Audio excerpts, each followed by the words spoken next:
अस्सलाम वालेकुम। सुबह पाकिस्तान की हंसती मुस्कुराती और रोशन सुबह में मैं हूँ आपकी मेज़बान माहनूर कुरैशी और मेरे और साथ हैं रिजवान अली अहमद। सॉरी, ज़रा नहीं नहीं क्विक। अक्सर मॉर्निंग्स ऐसी होती हैं जो कि हमारी बिल्कुल तरह जल्दी हो जाती है और उसमें हम फील कर रहे होते हैं कि हम थोड़े से क्विक चल रहे हैं, तेज़ चल बिल्कुल। रहे होते हैं वक्त से।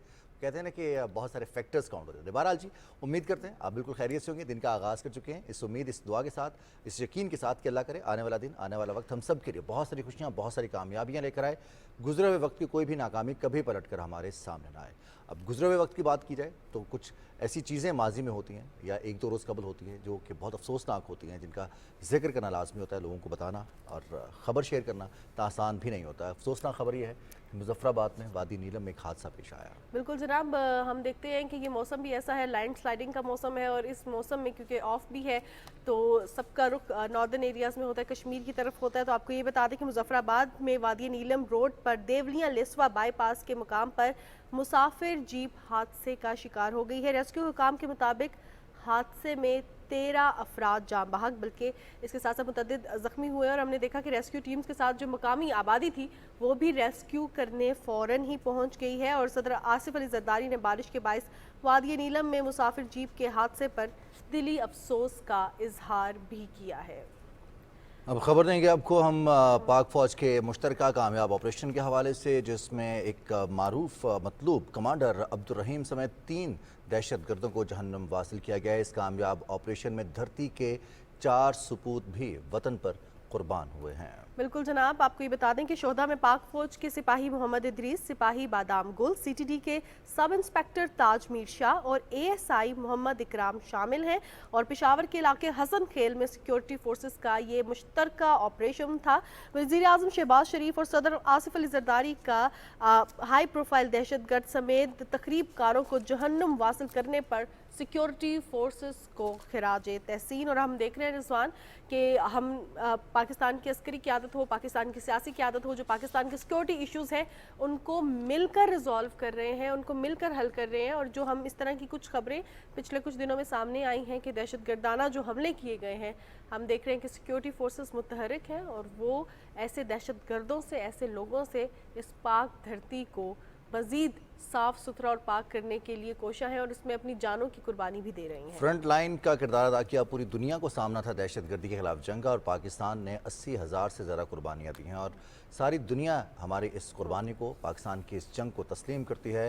पाकिस्तान ने एक दफ़ा फिर इस अज़्म का इजहार किया है पाकिस्तान की जानिब से। जैसे ही मानूर हम देखते हैं कि तरक्की का सफ़र शुरू होने लगता है तो जो पाकिस्तान के दुश्मन हैं, जो ऐसे अज़ाइम रखते हैं, नापाक अज़ाइम, वो कोशिश करते हैं पाकिस्तान में अनरेस्ट क्रिएट किया जाए। तो सिक्योरिटी फोर्सेस लोगों के साथ मिलकर इन तमाम तर लोगों को ख़त्म करने के लिए, ख़ासतौर पर जो नेटवर्क्स बने हुए हैं उनको ख़त्म करने के लिए अपनी जानों की कुर्बानियाँ भी दे रही हैं। अब बिल्कुल जनाब, अब प्रोग्राम का सिलसिला आगे बढ़ाते हैं, बात करते हैं बारिशों के सिलसिले की। और मानसून वेदर जो है वो स्टार्ट हो चुका है। ये जुलाई के स्टार्ट में स्पेल जो था उससे एनडीएमए ने भी इसको मैयर करना शुरू कर दिया है। कल जो बारिश हुई है उससे इस्लामाबाद रावलपिंडी का टेम्परेचर बहुत डिफरेंट हो गया है, चेंज हो गया है, मॉडरेट हो गया है। 36 डिग्री सेंटीग्रेड आज मैक्सिमम दर्जा हरारत रिकॉर्ड किया जाएगा। और इसके साथ साथ रिजवान, हमने देखा कि बारिश बहुत तेज़ थी, तो इस हवाले से फ्लडिंग के क्या चांसेस हैं, क्या अभी तक तैयारियां की गई हैं ताकि आवाम को कोई भी मुश्किलात पेश ना आए, इस पर बात करेंगे। और हमारे साथ एनडीएमए से लीड टेक मौजूद है और ज़हरा हसन हमारे साथ प्रोग्राम में आज मौजूद है। ज़हरा, प्रोग्राम में आपको खुशामदीद कहते हैं और आपसे ही मैं सबसे पहले तो ये जानना चाहूँगी कि ये जो मानसून का सिलसिला स्टार्ट हो गया है, इसमें कहीं ज़्यादा एक्सट्रीम फ्लडिंग की तो कहीं प्रिडिक्शन नहीं है, कहीं ख़तरा तो नहीं है, कोई रिस्क फैक्टर पे कोई जगह तो नहीं है? जी अस्सलाम वालेकुम जी। ये जो करंट स्पेल है इसका दौरानिया जो है वो 10 तारीख से 15 तारीख तक है और ये स्टार्ट जो है वो सदरन सिंध से हुआ था और देन ये एंटर हो गया ऊपर की तरफ मूव कर गया, जिसमें सेंट्रल पंजाब, खैबर पख्तूनख्वा, आज़ाद जम्मू कश्मीर और गिलगित बल्तिस्तान शामिल है। जी, ये वो मकामात जो हैं इसमें जहाँ पर landslide, flash flooding, urban flooding के चांसेस जो हैं वो हो सकते हैं और हमने वो सारे एरियाज़ जो हैं वो आइडेंटिफाई किए हैं जहाँ पर हमारे पास किसी भी किस्म का खदशा हो सकता है along with the impact. Flash flooding की अगर बात की जाए तो अगर आप ऊपर पाकिस्तान में जो एरियाज़ देखेंगे वहाँ पर गिलगित बल्तिस्तान में अस्तोर, गिज़र, शिगर, नगर, ये वो मकामात है जहाँ पे फ्लैश फ्लडिंग के चांसेस हैं। इसके अलावा खैबर पख्तूनख्वा में नौशहरा की साइड पे, इसके अलावा सवात اور اس کے علاوہ دیگر مقامات جو ہیں وہاں پر بھی فلیش فلڈنگ کے چانسز ہیں۔ آزاد جموں و کشمیر میں جی جس طرح ابھی آپ لوگوں نے بھی ریفر کیا ہے، مظفر آباد میں کچھ ایونٹس ہوئے لینڈ سلائڈ کے، تو اس کے علاوہ میٹروپولیٹن سٹیز جو ہیں وہاں پر ہمارے پاس اربن فلڈنگ کے چانسز ہیں، جس میں کراچی شامل ہے، جس میں حیدرآباد شامل ہے، جس میں لاہور، سیالکوٹ، نارووال، فیصل آباد شامل ہے۔ اچھا زہرا، ہم دیکھ رہے ہیں کہ کچھ سسٹمز ہیں جو بہت جلدی ڈیولپ ہو جاتے ہیں اور ایک دم سے بہت زیادہ بارش ہو جاتی ہے، جیسے کل اسلام آباد، راولپنڈی، جڑواں شہروں میں 1 گھنٹے میں اوسطاً 25 ملی لیٹر بارش ریکارڈ کی گئی، 25 ملی میٹر۔ تو اب اطلاعات یہ بھی ہیں کچھ ایسے سسٹمز ہیں جو سلولی ڈیولپ ہو رہے ہیں، ان میں کیا فرق ہوتا ہے اور یہ کتنے خطرناک ہو سکتا ہے، یہ پیس کا ڈیفرنس جو ہے؟ جی بالکل، یہ مونسون کا جو فینومینا ہے یہ ایک مشرقی سلسلہ ہے، اور جیسے کہ کلائمیٹ چینج اور ایریٹک ہوتا ہے ان بیہیویئر، تو بالکل ہمارے پاس 2022 میں بھی آپ نے دیکھا ہوگا بہت کم ٹائم میں بہت زیادہ بارش ریکارڈ کی گئی ہے۔ یہ فینومینا جو ہے اس میں ڈفرینٹ پیرامیٹرز انوالو ہوتے ہیں، کنٹریبیوٹرز ہوتے ہیں، اس میں ہوا کا دباؤ جو ہے جب وہ کم ہو جاتا ہے تب جا کے یہ فینومینا مزید سٹرونگ ہو جاتا ہے۔ تو جس طرح آپ نے پاکستان کے مختلف مقامات پہ دیکھا ہوگا، جس میں پوٹوہار ریجن بھی شامل ہے، جہاں پہ بہت کم وقت میں بہت تیز بارش جو ہے وہ ریکارڈ کی گئی ہے۔ صحیح، زہرا صاحبہ آپ سے یہ بھی جاننا چاہوں گی کہ اب پاکستان میں جس طرح کچھ فلیش فلڈنگ کے حوالے سے یا ہم کم وقت میں زیادہ بارشوں کے حوالے سے بات کر رہے ہیں، تو آنے والے دنوں میں کون سے ایسے علاقے ہیں جہاں پہ پریپیئرڈنیس زیادہ ہونی چاہیے as compared to the other areas in terms of rain, in terms of land sliding and in terms of other things? اور خاص طور پہ میں آپ سے جو ہے لائٹننگ کے حوالے سے بھی جاننا چاہوں گی۔ جی بالکل، جو ہم مقامات آگے بھی اس پورے مونسون کے پیریڈ میں دیکھ رہے ہیں اور جو نارملی بھی جو ہے وہ کسی بھی فلڈ کا جو ہے وہ اس میں اندیشے میں آتے ہیں، وہی ڈسٹرکٹ ہیں جو پیچھے بھی آپ سالوں میں جو ہے ان کو اثر انداز ہوتے ہوئے دیکھ رہے ہیں۔ اس میں اگر پنجاب کی بات کی جائے تو پنجاب میں جو میٹروپولیٹن سٹیز ہیں میجرلی، جس میں لاہور، جس میں باقی جو اربن سٹیز ہیں جو اس کے گرد و نواح میں ہیں، جس میں سیالکوٹ، نارووال، گجرانوالہ، فیصل آباد، یہ تمام وہ ایریاز ہیں جہاں پہ لوکلائزڈ اور اربن فلڈنگ کے چانسز ہیں۔ خیبر پختونخوا میں جو ہے سوات جو ہے اس میں، اس کے بعد نوشہرہ، اور نیچے جو ہے راجن پور، اور ہمارے پاس جو ہے وہ اس کے علاوہ باقی جو ایریاز ہیں وہاں پہ ہل ٹورنس اور فلیش فلڈنگ کے چانسز ہیں۔ اور اگر ہم ناردرن ایریاز پہ پرٹیکولرلی بات کریں تو اس میں آزاد جموں و کشمیر، گلگت بلتستان میں جو ہے لینڈ سلائڈنگ کے میجر ایونٹس ہیں اور فلیش فلڈنگ کے ایونٹس ہیں، جو کہ ڈسٹرکٹ مظفر آباد میں، ڈسٹرکٹ نیلم میں جو ہے دیکھے جا سکتے ہیں، اور گلگت بلتستان میں جو ہے ہمارے پاس، جس طرح میں نے پہلے بھی عرض کیا تھا، جس میں استور، گزر، نگر، شگر، ہنزا، یہ تمام جو ہیں وہ ڈسٹرکٹ شامل ہیں۔ اور اگر ہم صدرن سائڈ کی بات کریں تو سندھ میں ہمارے پاس تھر پارکر، عمر کوٹ، راجن پور، کراچی، اس کے علاوہ حیدرآباد، یہ تمام وہ ڈسٹرکٹس ہیں جہاں پہ ہمارے پاس لوکلائز اربن فلڈنگ ہو سکتی ہے۔ اس کے علاوہ یہ سلسلہ جو ہے مونسون کا، یہ بلوچستان میں جو ہے وہ ٹچ کرتا ہے کچھ ڈسٹرکٹ کو، جس میں نصیر آباد، جل مغزی جو ہیں شامل ہیں۔ اور زہرا اگر صاحبہ، ہم ہم ان کی دیکھتے ہیں کہ تیاریوں کے حوالے سے جی جی جی پلیز۔ اگر ہم ان کی تیاریوں کے حوالے سے بات کریں تو ہم نے اپنی موبائل ایپ کی صورت میں جو ہے الرٹس جو ہیں وہ جاری کر رہے ہیں 24/7، اور ہم نے یہ تمام مقامات جو ہیں اس میں آئیڈینٹیفائی کیے ہیں۔ ہم نے صرف ویدر انوملیز کی بات نہیں کی، بلکہ ہم نے اس میں جو بھی اس ویدر انوملی کی وجہ سے کوئی بھی قدرتی آفت آ سکتی ہے اور اس کا انفراسٹرکچر پہ، سیٹلمنٹس پہ، اور کسی بھی اور انفراسٹرکچر پہ جس میں ایجوکیشن، ہیلتھ فیسلٹیز جو ہیں اس پہ کیا اثر انداز ہوتا ہے، یہ بھی ہماری الرٹ کا جو ہے اس میں حصہ ہے۔ زہرا صاحب، ریورائن فلڈ اتنا خطرناک نہیں رہا جتنا اب اربن فلڈنگ کا فیکٹر ہے وہ ذرا متاثر کرتا ہے۔ ہم نے 2022 میں بھی دیکھا، اس سے پہلے بھی جب سیلاب آیا 2010 میں، 12 میں، تب بھی یہ بحث بہت ہوئی کہ ہمارے پاس اپنے آبی ذخائر کو بہتر کرنے کے لیے ریسورسز اور ان کی مینجمنٹ ہونی چاہیے۔ این ڈی ایم میں اس حوالے سے کیا اقدامات کر رہا ہے؟ جی بالکل، ہم نے مونسون کے سٹارٹ ہونے سے پہلے ہی کمپلیٹ سٹاک ٹیکنگ جو ہے ریسورسز کی کر لی تھی، اور اس کے لیے ہم نے تمام متعلقہ ادارے جس میں PDMS شامل تھے، ہم نے ان سب سے بھی جو ہے وہ کمپلیٹ سٹاک ٹیکنگ کی لسٹ جو ہے اس کو اپڈیٹ کروایا ہے، اس کو انرچ کروایا ہے، اور یہ تمام جو معلومات ہیں یہ وزیر اعظم صاحب سے بھی شیئر کر لی گئی تھی۔ صحیح صحیح۔ اب میں زہرا صاحبہ آپ سے یہ بھی جاننا چاہوں گی، جس طرح آپ نے دیگر اداروں کے حوالے سے بات کی ہے، کوارڈینیشن کے حوالے سے بات کی ہے، किन किन इदारों के साथ एनडीए में इन कोऑर्डिनेशन है ताकि चाहे सैलाब की सूरत हाल हो, तेज़ बारिश की सूरत हाल हो, बिजली गिरने की हवाले से खुदा न खास्ता कोई ऐसी खबर हो, या जो एवैक्यूएशन है इसकी हवाले से काम हो, क्योंकि हमने देखा जब 2022 के फ्लड्स आए तो इसमें ब्यूरोक्रेसी बहुत एक्टिव थी एवैक्यूएशन में। तो किन किन इदारों के साथ इन कोलैबोरेशन है आप?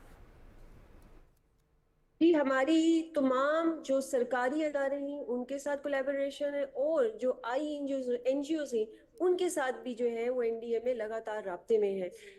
इसके अलावा मैं अगर आपसे डिटेल में बात करूं तो हमने इस चीज़ को मजबूत बनाने के लिए एनडीए में हेडक्वार्टर में सिमुलेशन एक्सरसाइज करवाई थी, जिसमें हमने इन तमाम मुतलका अदारों को दावत दी थी, जिसमें PDMS, NHA, Pakistan meteorological department शामिल था, और एनजीओज और आईएनजीओज भी उसका हिस्सा थी। और उसमें हमने ये 2024 की फ्लड प्रेडिक्शंस और प्रोजेक्शंस उनके साथ शेयर की थी, और हमने उनको मुख्तलिफ सिनेरियोज दिए थे ताकि वो उसके मुताबिक अपना रिस्पॉन्स तैयार कर सकें। इसके साथ साथ मैं आपको ये भी बताना चाहूँगी कि कल एनडीए में हेडक्वार्टर में पहली दफ़ा मुल्क की एक बैनुल अक़वामी जो है सिमुलेशन एक्सरसाइज कराई गई है, जो कि हमने तुर्की के नेशनल डिजास्टर मैनेजमेंट अथॉरिटी, जिसको अफाद कहते हैं, उनके साथ हमने ये कंडक्ट कराई है। और ये कोई 5-6 घंटे की एक्सरसाइज थी, जिसमें अगेन हमने अर्थक्वेक का और फ्लड का सिनेरियो जो है वो डेवलप किया था। और इस एक्सरसाइज कराने का मकसद यही था कि मुल्क जो है वो किसी भी कुदरती आफत से निपटने के लिए पहले से तैयार रहे। बिल्कुल सही, आपने नारोवाल की बात की, फिर साथ ही साथ हम देखते हैं कि अगर नाला लई की बात की जाए जो कि रावलपिंडी शहर के बिल्कुल सेंटर में से गुजरता है, बहुत वल्नरेबल नाले हैं ये, और बरसाती नाले उमूमन इस मौसम में ज़्यादा ख़तरनाक हो जाते हैं और इनके इर्द गिर्द आबादियाँ भी उतनी ज़्यादा हैं। वहाँ पर क्या मेजर्स लिए गए हैं? जी बिल्कुल, उसके लिए हमने जो भी मुतलका अदारे हैं उनको जो है हदायत जारी कर दी गई है, ताकि वो अगर किसी भी नाले में कोई भी तुगयानी का खतरा होता है तो उसको निपट सकें। सही सही। अच्छा, मैं आपसे ये भी जानना चाहूँगी ज़हरा साहिबा, जिस तरह हम देख रहे हैं कि दीगर सरकारी इदारों के साथ भी एनडीए में इन कोलैबोरेशन है, और जिस तरह आपने कहा कि मुतलका इदारों के साथ इस हवाले से बातचीत हो गई है कि कोई भी नाले में तुगयानी आई तो इससे निपटना है। लेकिन आपसे ये भी जानना चाहूँगी, जब 2022 के फ्लड्स थे और मॉनसून वेदर था तो सबसे बड़ी सिचुएशन ये थी कि वो प्रोलॉन्ग कर गया। इस दफ़ा प्रोलॉन्ग होने के चांसेस नहीं है, राइट? या एक और चीज़ जो हम भी बहुत ज़्यादा फेस कर रहे हैं कि जब हम प्री मॉनसून से पहले कोई वेदर प्रेडिक्शन देते थे जो कि महकमा मौसमियात की जानिब से होता था, वैसी वेदर नहीं होती थी। तो क्या ये प्रॉपर्ली प्रिडिक्टेड है 100%, या it would be still unpredicted कि इस दफ़ा फिर मे बी प्री मॉनसून भी हमने देखा स्टार्ट हुआ, अब मॉनसून है, तो क्या पोस्ट मॉनसून भी एक बारिशों का सिलसिला स्टार्ट होने की कोई इम्कानात है? जी, सबसे पहले मैं आपके पहले सवाल का अगर जवाब दूं तो हम 2022 की सिचुएशन इस साल नहीं देख रहे। इस साल हमारे पास 2014 का कुछ परसेंट, 2010 का जो है वो वेदर एनॉमलीज हम इस साल एक्सपेक्ट कर रहे हैं। और दूसरी चीज़ जो हमने प्रोजेक्शन की है इस दफ़ा, मेट्रोलॉजी प्रोजेक्शन और फ्लड प्रोजेक्शंस, मैं आपको बताती जाऊँ, ये प्रोजेक्शन हमने तमाम मुतलका अदारे, जिसमें पीएमडी भी शामिल है, जिसमें और भी फ्लड एजेंसी शामिल है, उनके साथ मिल के ये चीज़ जो है हमने प्रोजेक्ट की है। और वही वेदर मॉडल जिस पे पूरी दुनिया काम कर रही है, एडवांस टूल और टेक्नोलॉजी से मदद लेके हमने ये प्रोजेक्शन की है। और इसकी जो एक्यूरेसी है वो डेफिनेटली बेहतर है पिछले सालों से, और वो जो है वो मोर देन 90% है। और हम एक्सपेक्ट करते हैं कि though we will not be having flood like situation in our country, but I think we should always be prepare for any kind of emergency before hand.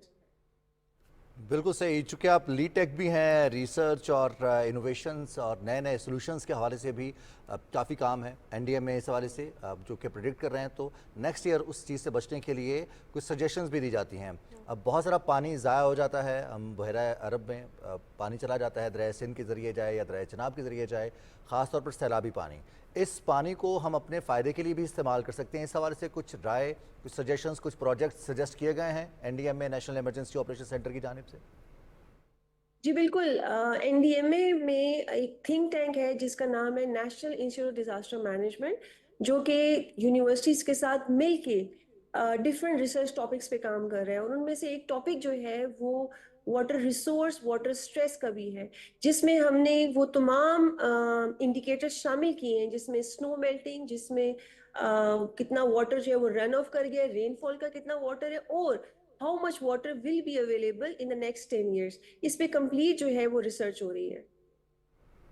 सही सही। अच्छा ज़हरा साहिबा, जिस तरह आप रिसर्च के हवाले से बात कर रही हैं, तो सरकारी इदारों के साथ एनडीएमए इन कोलैबोरेशन है। अब इसमें करिकुलम डिज़ाइन करना कितना ज़्यादा ज़रूरी है कि बच्चों को, यूथ को बताया जा सके कि नेक्स्ट टाइम जब हर साल हमारा ये इशू होता है और अगली जगह भी पानी पे ही होंगी, वाटर रिजर्व्स को हमने सेव करना है, उनको बढ़ाना है। और ख़ास तौर पे आई बिलीव प्री मानसून या मानसून या पोस्ट मानसून जब बारिशों का सिलसिला बहुत ज़्यादा रैपिड हो रहा होता है, फ्रीक्वेंट हो रहा होता है, तो it's the best time to store water. Initial level पे एनडीएमए किसी इदारे के साथ काम करे कि मेरे घर में जो बारिश का पानी आ रहा है, मैं अपने अपने घर में अगर हम सेव करना शुरू कर दें तो वो बहुत इफेक्टिव हो सकता है। इस हवाले से कुछ काम हो रहा है?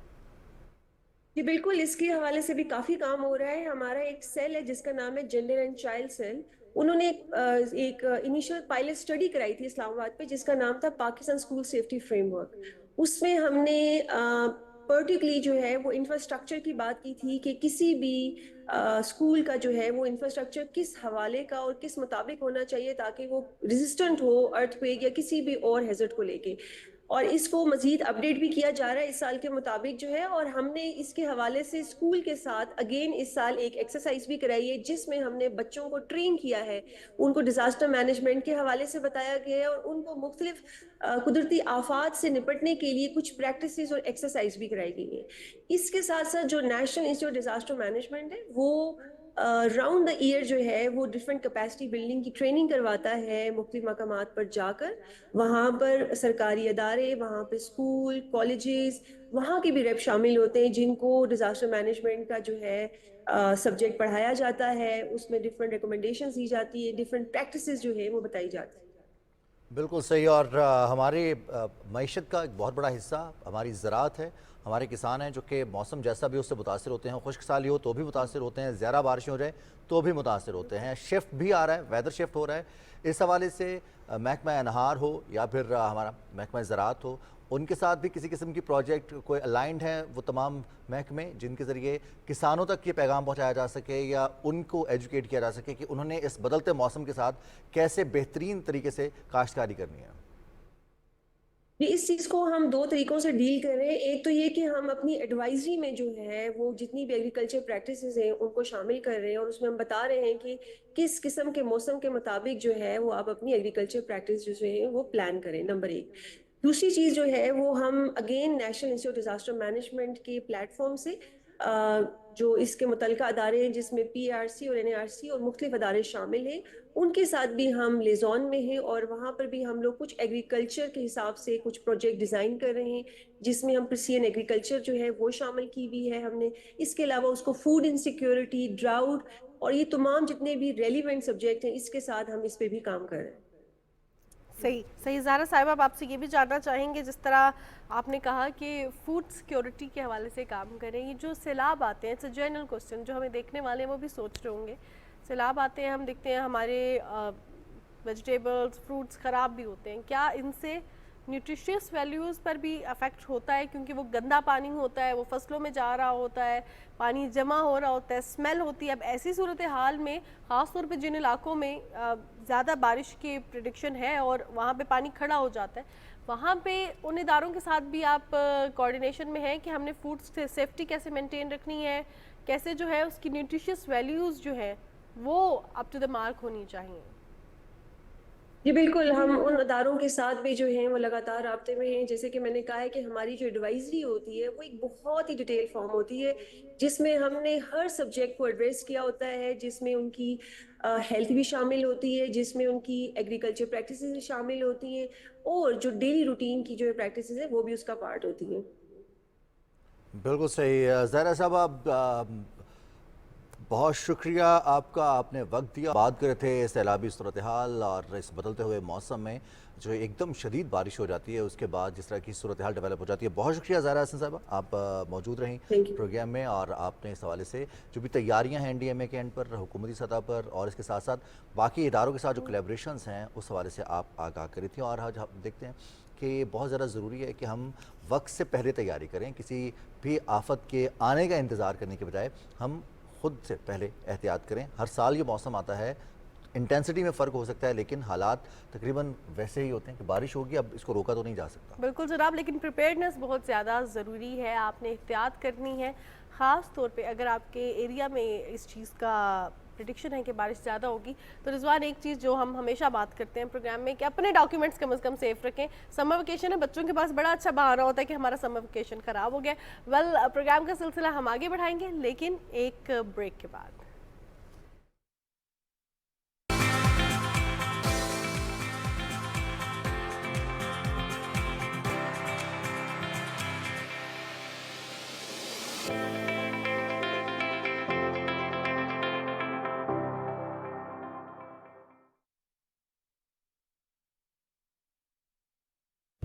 کیا آپ جانتے ہیں کسی بھی ملک میں سازگار آب و ہوا کے لیے 25% رقبے پر جنگلات کا ہونا لازمی ہے. بدقسمتی سے پاکستان میں گزشتہ 76 برس کے دوران جنگلات 44% سے کم ہو کر 5% رقبے تک محدود رہ گئے ہیں. کیا ماحول کا تحفظ ہماری ذمہ داری نہیں؟ کیا ہم اپنی آئندہ نسلوں کا مستقبل خطرے میں دیکھ سکتے ہیں؟ ہماری غفلت ہماری آئندہ نسلوں کے لیے تباہ کن ثابت ہو سکتی ہے. تو آئیں سب مل کر تحفظ جنگلات اور شجرکاری کو فروغ دیں. درخت لگائیں, پاکستان کو سرسبز بنائیں. درخت لگائیں, اپنے لیے, اپنی آئندہ نسلوں کے لیے.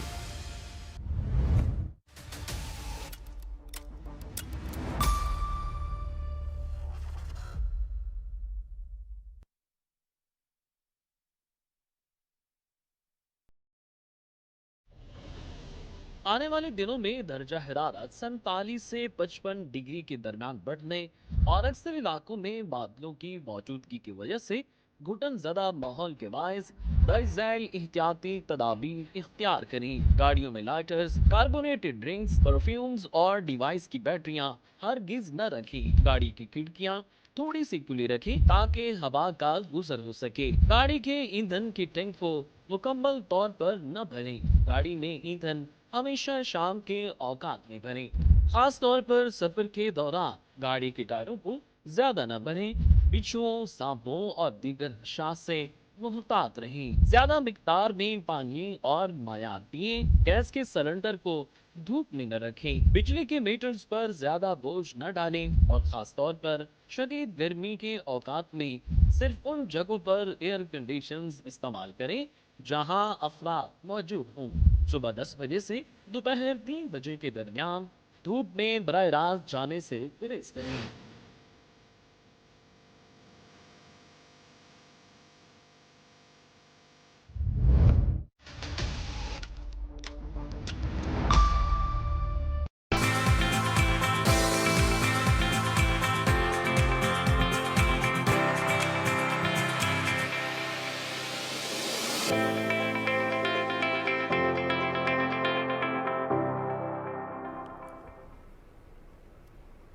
جی جناب, صبح پاکستان میں آپ کو ایک بار پھر خوش آمدید کہتے ہیں. آج بات کرتے ہیں دن کے حوالے سے آج کے, اور آج 11 جولائی ہے. 11 جولائی world population day. World population day جب ہمارے مائنڈ میں آتا ہے تو ہم یہ سوچتے ہیں کہ شاید صرف تعداد کو ہی لوگوں کی دیکھا جاتا ہے, لیکن ورلڈ پاپولیشن ڈے کو منانے کا مقصد اس دن کی اویئرنیس کریٹ کرنا ہے کہ جتنی بھی کسی علاقے کی, کسی ملک کی, کسی صوبے کی, کسی شہر کی پاپولیشن ہوگی, اس پاپولیشن کو وہ جو ریسورسز پرووائڈ کیے جائیں گے حکومت کی جانب سے یا وہ جو نیچرل ریسورسز قدرت کی جانب سے اس علاقے میں ہیں, کیا وہ انف ہے اس پاپولیشن کے لیے یا نہیں.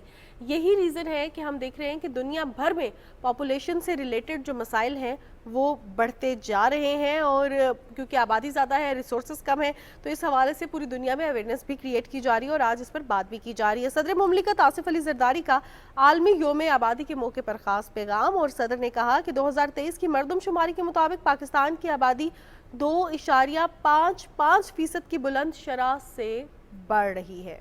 हम देखते हैं जी कि 1990 से लेकर अब तक ये दिन मनाया जा रहा है। सदर आसिफ अली जरदारी का ये कहना है कि 2030 तक जिस तरह से ये आबादी बढ़ती जा रही है, हम 263 मिलियन तक पहुंच जाएंगे, यानी कि 26 करोड़ से तजावुज़ कर जाएगी। और इसी तरह से इसी रफ्तार से अगर बढ़ती रही आबादी तो 2050 में हम तकरीबन 35 करोड़ से ज़्यादा 38 करोड़ तक आबादी पाकिस्तान की पहुंच जाएगी, जो कि इंतहाई ख़तरनाक हो सकता है। हमारी आबादी के वसाइल की मुनसिफाना तकसीम के हवाले से, तमाम वसाइल को बेहतर तरीके से तमाम लोगों तक पहुंचाने के लिए और हुकूक अदा करने के लिए ज़रूरी है कि हम बढ़ती हुई बेहंगम आबादी को कंट्रोल करने के लिए इक़दाम उठाए जाएँ और रिसोर्स की मुनसिफाना तकसीम के हवाले से जो विजन है उस पर अमल दरामद किया जाए।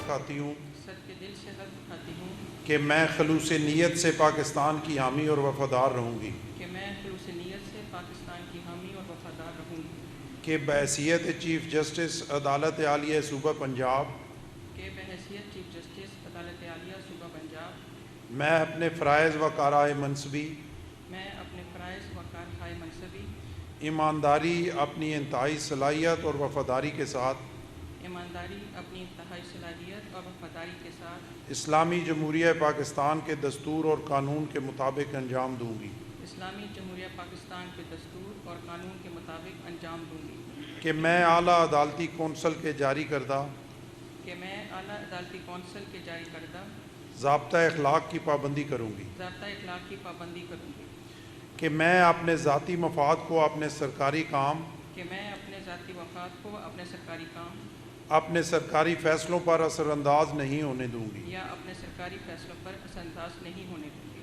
कि मैं इस्लामी जमहूरिया पाकिस्तान के दस्तूर को बरकरार रखूँगी कि मैं इस्लामी जमहूरिया पाकिस्तान के दस्तूर को बरकरार रखूँगी और इसका तहफ़्फ़ुज़ और दिफा करूँगी, और इसका तहफ़्फ़ुज़ और दिफा करूँगी, और ये कि मैं हर हालत में हर हालत में हर किस्म के लोगों के साथ हर किस्म के लोगों के साथ बला खौफ और आयत और बला रग़बत व अनाद बला खौफ और रियायत और बला रग़बत व अनाद कानून के मुताबिक इंसाफ करूँगी। कानून के मुताबिक इंसाफ करूँगी। अल्लाह ताला मेरी मदद और रहनुमाई फरमाए। अल्लाह ताला मेरी मदद और रहनुमाई फरमाए। आमीन। आमीन। बहुत मुबारक हो। Thank you.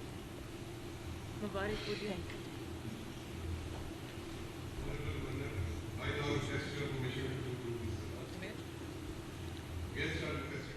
Lahore high court की पहली खातून चीफ जस्टिस आलिया नीलम ने बतौर चीफ जस्टिस अपने ओहदे का हल्फ उठा लिया। गवर्नर पंजाब ने उनसे ओहदे का हल्फ लिया। जस्टिस आलिया नीलम लाहौर हाई कोर्ट की पहली खातून चीफ जस्टिस हैं। आपको बताते चलें कि जस्टिस आलिया नीलम ने लाहौर हाई कोर्ट की पहली खातून चीफ जस्टिस के ओहदे का हल्फ उठा लिया है। 2013 में लाहौर हाई कोर्ट की जज मुकर्रर हुई, जबकि 2015 में मुस्तकिल जज की हैसियत से उन्हें तैनात किया गया। लाहौर हाई कोर्ट की पहली खातून चीफ जस्टिस आलिया नीलम ने अपने ओहदे का हल्फ उठा लिया है।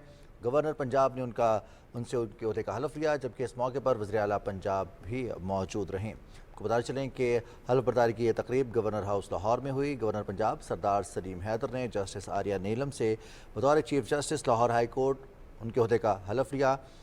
वज़ीर आला पंजाब मरियम नवाज़ ने हल्फ बर्दारी की तकरीब में शिरकत की। इसके अलावा वकला और आला हुकाम ने भी इस तकरीब में शिरकत की है। प्रोग्राम का सिलसिला अब आगे बढ़ाते हैं और हम बात कर रहे थे वर्ल्ड पॉपुलेशन डे के हवाले से। वर्ल्ड पॉपुलेशन डे के हवाले से बात करें तो हम आपके साथ सदर मुमलिकत आसिफ अली जरदारी का पैगाम शेयर करते, जिनका ये कहना था कि पाकिस्तान में जो ज़्यादा पॉपुलेशन है, कसीर तादाद नौजवानों की मौजूद है और नौजवानों को हिम्मत, हौसले और मिलकर आगे बढ़ना है, काम करना है इस मुल्क की तरक्की के लिए। हम देखते हैं रिजवान, पूरी दुनिया में जो नौजवान है और ख़ास तौर पर हमारे जो एशिया के नौजवान हैं, इनकी डिमांड अक्रॉस द ग्लोब ज़्यादा होती जा रही है, क्योंकि स्किल्ड लेबर हो, मैन पावर हो, इस हवाले से। बट स्टिल पूरी दुनिया के जो मसाइल हैं वो आबादी के मसाइल हैं, और आबादी के मसाइल इस हवाले से हैं कि कहीं बहुत कम है और कहीं बहुत ज़्यादा। अब यही तो जो सबसे इंटरेस्टिंग चीज़ है कि पाकिस्तान में आबादी का तनासुब 2.55% से बढ़ रहा है, लेकिन हमारे हमसाये में एक तरफ भारत है, एक तरफ चीन है, तो दुनिया के बड़ी आबादी वाले दो बड़े ममालिक यहाँ पर मौजूद हैं। इसी हवाले से हम मज़ीद भी बात करेंगे वर्ल्ड पॉपुलेशन डे के हवाले से। लेकिन आज का दिन क्यों मनाया जाता है, इसके मनाने के मकासद क्या है, इससे हमने हासिल क्या करना है, इस हवाले से एक रिपोर्ट है, वो देखते हैं।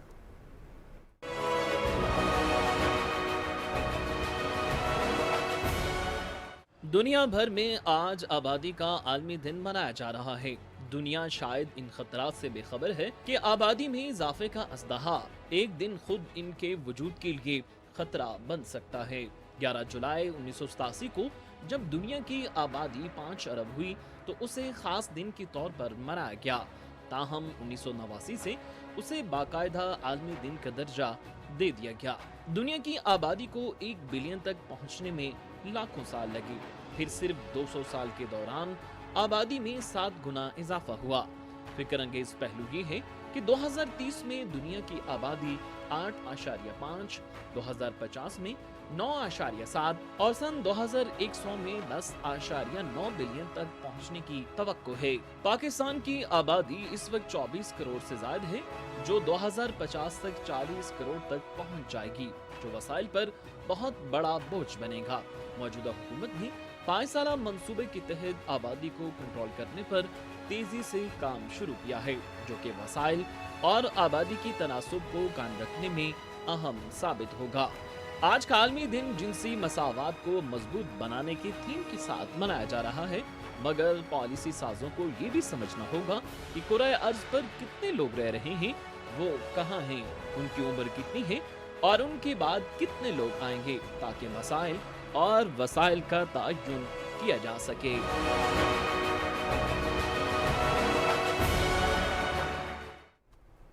आलमी योम आबादी के हवाले से आप रिपोर्ट देख रहे थे। आबादी का तनासुब जिस तरह बढ़ता जा रहा है, इट्स क्वाइट अलार्मिंग, लेकिन रिसोर्सेज की डिस्ट्रीब्यूशन भी इसके ऊपर ही जो है वो डिपेंडेंट है। अब इस पर बात करेंगे, हमारे साथ प्रोग्राम में एक्सपर्ट मौजूद होंगे। लेकिन रिजवान, हम ये देखते हैं कि जब भी हम आबादी के हवाले से बात करते हैं तो पॉपुलेशन, जिस तरह अभी हमने बात की, इशू ये है कि कुछ एरियाज़ में, कुछ ममालिक में पॉपुलेशन बहुत कम है और वो इस चीज़ को इनकरेज कर रहे हैं कि मैन पावर यहाँ पे आए, हम जॉब्स आपको देंगे, हम आपको स्कॉलरशिप्स देंगे, आप यहाँ पे आएँ, यहाँ पे काम करें, यहाँ पे इंडस्ट्रीज लगाएं।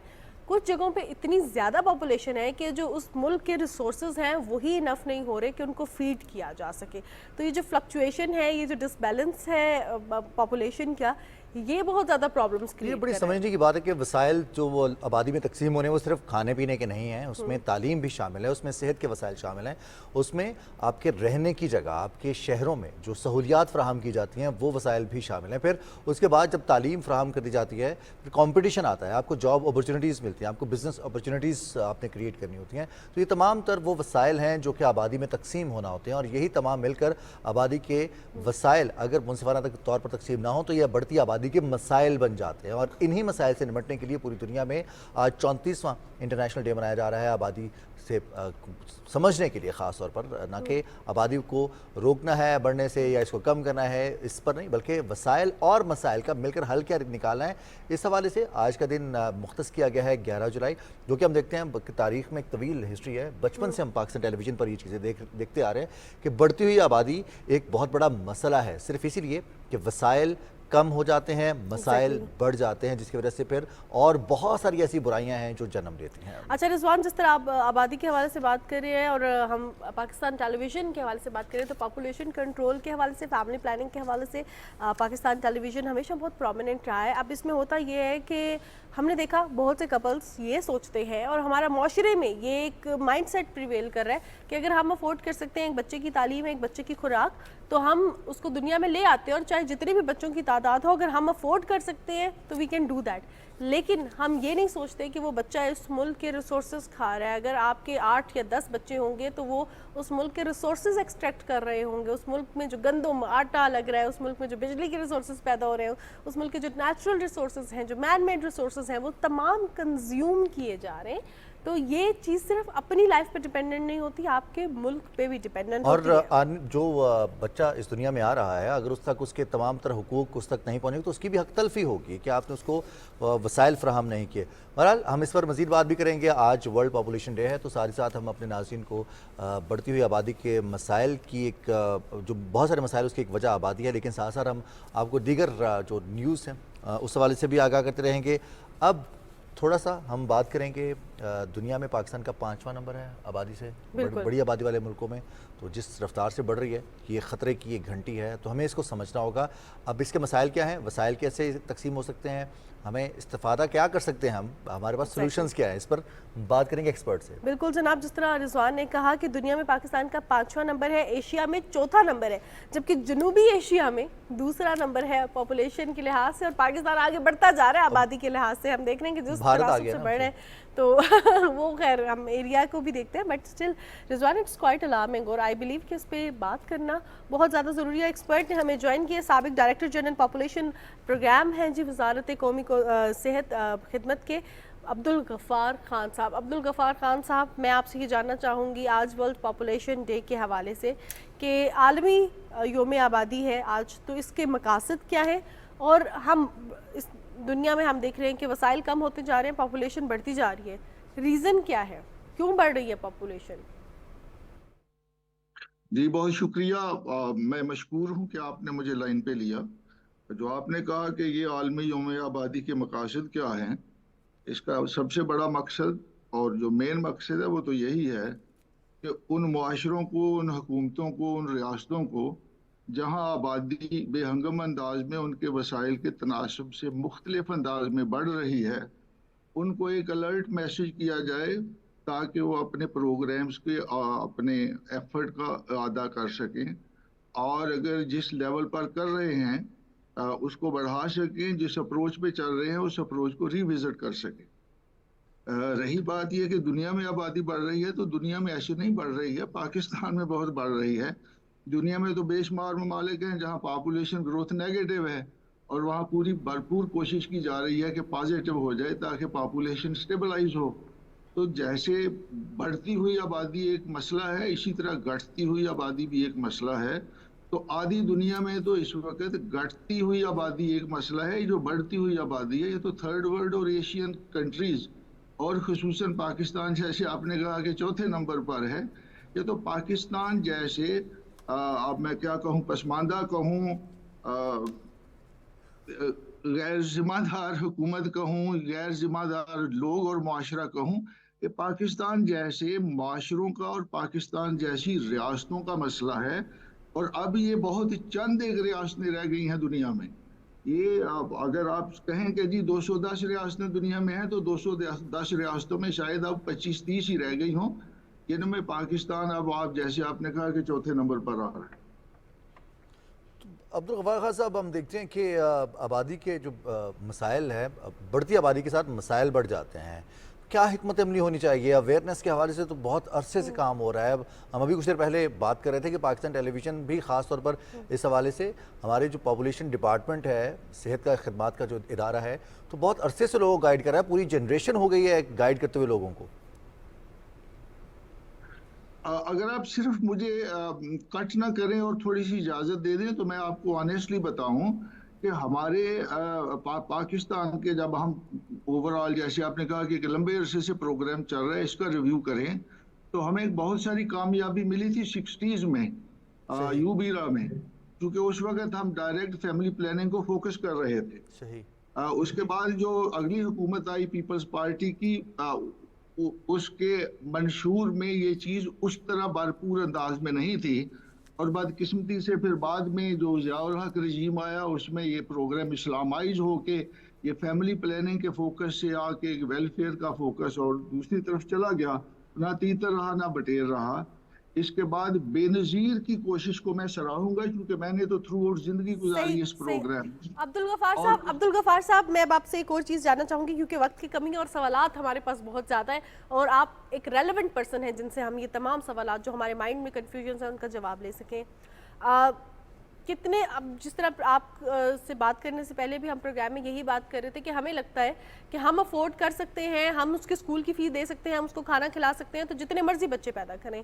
یہ کتنا ضروری ہے یہ جاننا کہ جتنے بھی بچے ہوں گے وہ ملک کے ریسورسز کھائیں گے, وہ اس ملک میں سیٹس جب وہ ایجوکیشن اس پہ جائیں گے, وہ اگر میڈیکل کی سیٹ لے رہے ہیں, وہ انجینئرنگ کی سیٹ لے رہے ہیں, وہ جو آٹا گندم جو بجلی ہر ریسورس جو ملک میں پیدا ہو رہا ہے وہ کنزیوم بھی کر رہے ہیں. وہ صرف ایک ماں باپ کی افورڈیبلٹی کی اس کے اوپر ڈیپینڈنٹ نہیں ہے, وہ ایک ملک کی افورڈیبلٹی کے اوپر بھی ڈیپینڈنٹ ہے.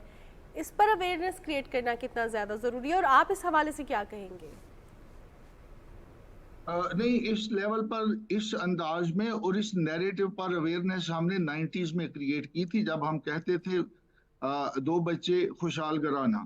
جس وقت ہم نے پاپولیشن نمبر کو خوشحالی کے ساتھ وابستہ کیا تھا, اور یہ جو اپروچ تھی یہ علماء اکرام کی سوچ کے خلاف تھی, چونکہ وہ کہتے ہیں کہ اللہ جو ہے وہ رب العالمین ہیں, اور ہر روح جو زمین پہ آتی ہے اس کا رزق خدا کے پاس ہے. जी कुरान की हदायत के मुताबिक और जो दुनिया भर में इस वक्त बेस्ट प्रैक्टिस चल रही है उसके मुताबिक फैमिली प्लानिंग प्रोग्राम को और पॉपुलेशन के प्रोग्राम को आपको राइट बेस्ड अप्रोच में देखना पड़ेगा, जो फंडामेंटल ह्यूमन राइट है। बिल्कुल सही। अब वो फंडामेंटल ह्यूमन राइट एक बच्चे का है, फंडामेंटल ह्यूमन राइट उस बीवी का है जो उनको जन्म दे रही है, उसके सेहत का, उसकी एजुकेशन का, उसके लिबास का, उसकी खुराक का। और फंडामेंटल ह्यूमन राइट उस मर्द का भी है जो खामद है, जो बाप भी है, जो जिम्मेदार भी है, और उसकी अपनी सेहत के और उसके अपने शऊर के मसाइल हैं।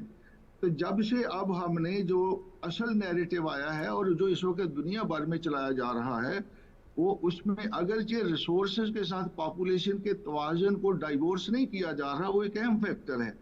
लेकिन जो परस्यूट है, परस्यूट ये है कि इंसानों को इंसान समझा जाए और उनके राइट की फिक्र की जाए। वो बच्चा जिसे तालीम नहीं दी जा रही, उसका गिरेबान, उसका हाथ होगा उन वालिदैन के गिरेबान पर रोज़े महशर में कि मुझे तालीम क्यों नहीं दी गई, मुझे सेहत क्यों नहीं दी गई, मुझे लिबास क्यों नहीं दिया गया, मुझे सही रहाइश क्यों नहीं दी गई। तो एज ए रिस्पॉन्सिबल पेरेंट ये जिम्मेदारी है कि वो उतने बच्चों को जन्म दें जितने बच्चों को उनका हक दे सकते हैं। और मुझे सिर्फ आखिरी बात कहने दें कि कुरान पाक में जब 24 माह का छाती का दूध मुकर्रर फरमा दिया और हक मुकर्रर फरमा दिया उस बच्चे का जिसको उस माँ ने पैदा किया है, तो वो अभी 13 माह का होता है तो एक और बच्चा जन्म ले लेता है जी। और ये जो 13 माह का बच्चा उस छाती की तरफ ऊपर को लपकता है जिस पर एक और बच्चा आ चुका होता है, तो इस बच्चे की महरूमी का और दूसरे बच्चे की महरूमी के जिम्मेदार वो वालिदैन होंगे और इसका एहतसाब होगा। ये वो शऊर है जो हमने वालिदैन को बिल्कुल सही कहा आपने अब्दुल गफ्फार खान साहब, बिल्कुल दुरुस्त फरमाया आपने। और ये वो चीज़ें हैं जो तालीम से बेहतर की जा सकती हैं, लोगों को शऊर दिया जा सकता है। अभी बहुत सारी चीज़ें बेहतर हो चुकी हैं और बेहतरी की जानिब गामज़न हैं, और हम उम्मीद करते हैं कि जिस तरह से ये चीज़ें आगे बढ़ रही हैं उससे हालात बेहतर होंगे। बिल्कुल जनाब। और अगर हम दीन इस्लाम की बात करें तो मियाना रवि का दीन है और ये अहकामात हैं कि जितनी चादर हो उतने ही पाँव फैलाने चाहिए। बिल्कुल इत्तेदाल का ही हमें दर्स दिया गया है और इत्तेदाल से ही ज़िंदगी गुजारनी भी चाहिए। वक्त हुआ न्यूज़ ब्रेक का, न्यूज़ ब्रेक के बाद वापस आएंगे।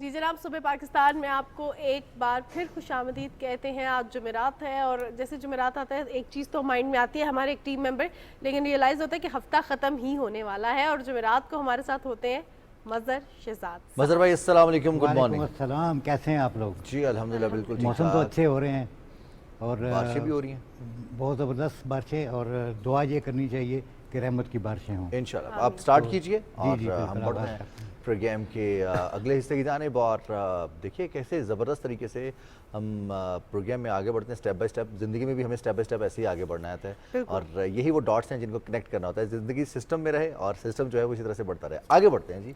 बिल्कुल जनाब, आगे बढ़ते हैं और एक ऐसे शायर के हवाले से बात करते हैं जिनके गाने आपने मैडम नूर जहाँ की आवाज़ में सुने होंगे। परेशान रात सारी है, सितारों तुम तो सो जाओ। हम बात करें कतील शिफाई की जिनकी आज 23वीं बरसी है और चाहने वाले उनको आज भी याद कर रहे हैं।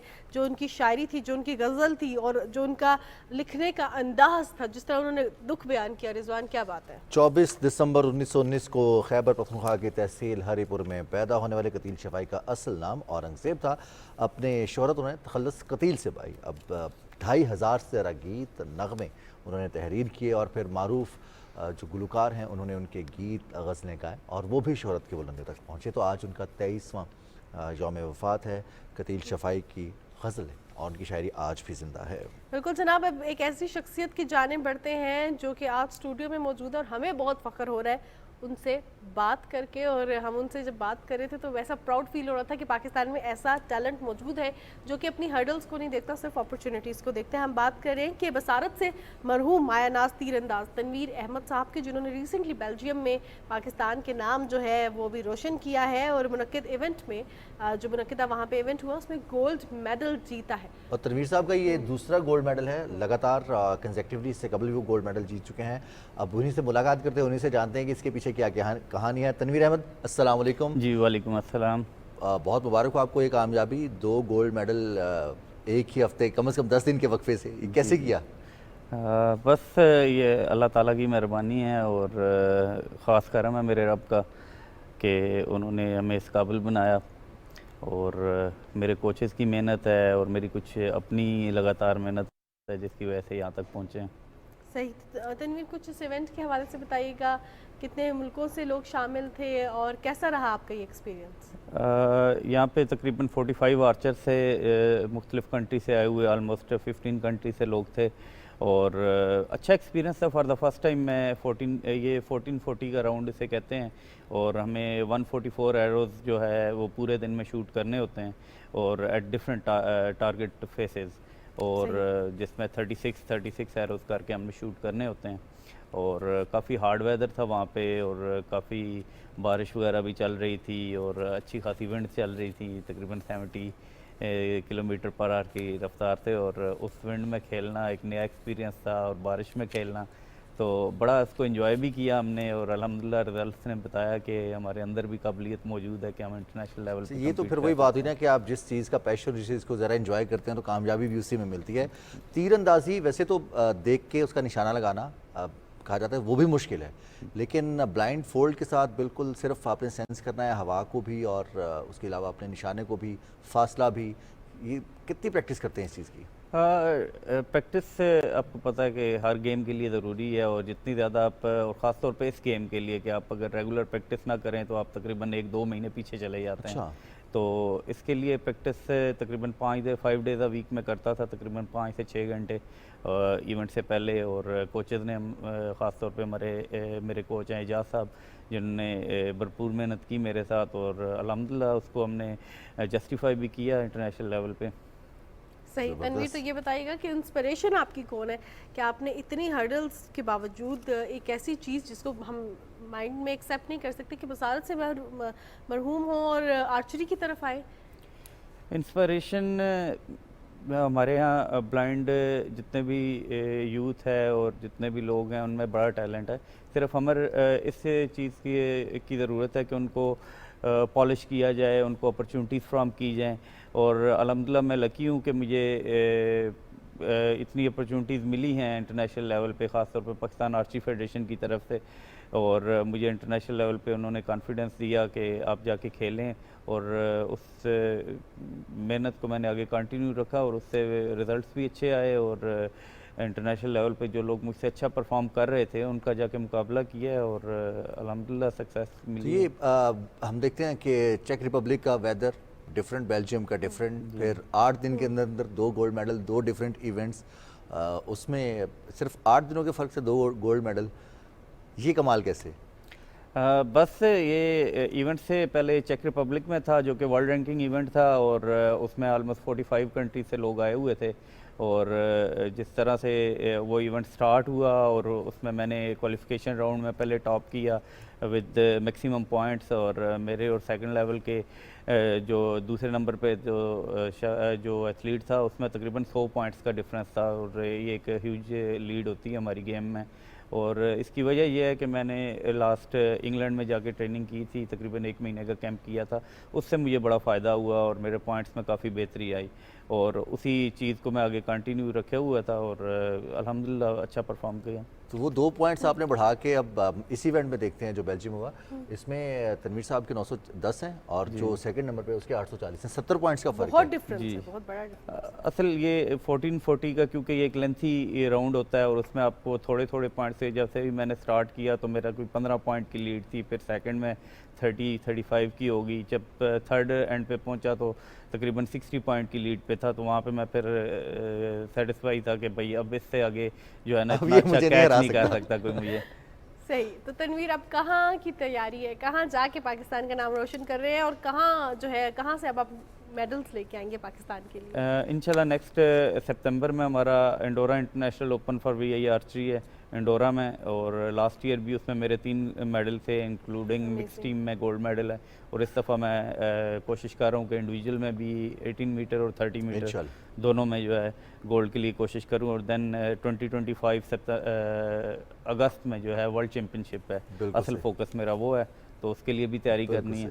तो तनवीर साहब, अभी तक 2 गोल्ड मेडल इस साल के, बल्कि इस 1 महीने के अंदर अंदर हम कहेंगे, वो मोमेंट आ चुका है जिसको आप मुंतज़र थे तनवीर साहब, जिसने इंस्पायर किया कि आर्चरी शुरू करनी है, या फिर वो मोमेंट अभी आना है जिसे हम कहते हैं कि मोमेंट ऑफ द लाइफ?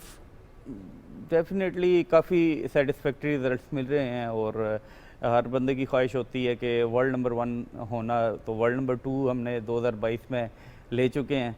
और हालांकि लेस रिवार्डिंग है लास्ट टाइम, बल्कि मैं बताता चलूँ कि अभी मुझे नॉमिनेट किया गया था प्राइड ऑफ परफॉर्मेंस के लिए भी पंजाब स्पोर्ट्स बोर्ड्स की तरफ से, लेकिन अनफॉर्चुनेटली अभी तक जो चीफ सेक्रेटरी पंजाब हैं उन्होंने मेरे डॉक्यूमेंट्स आगे कैबिनेट डिवीज़न को फॉरवर्ड नहीं किए, जो कि एक सेटबैक है।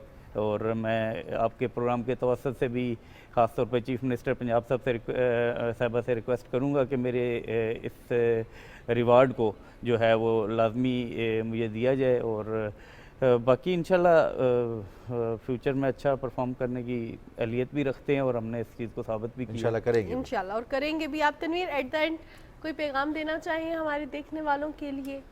जी, स्पेशली हमारी जो ब्लाइंड यूथ है, जो कि बहुत कुछ करना चाहती है लेकिन अपॉर्चुनिटीज़ की कमी है।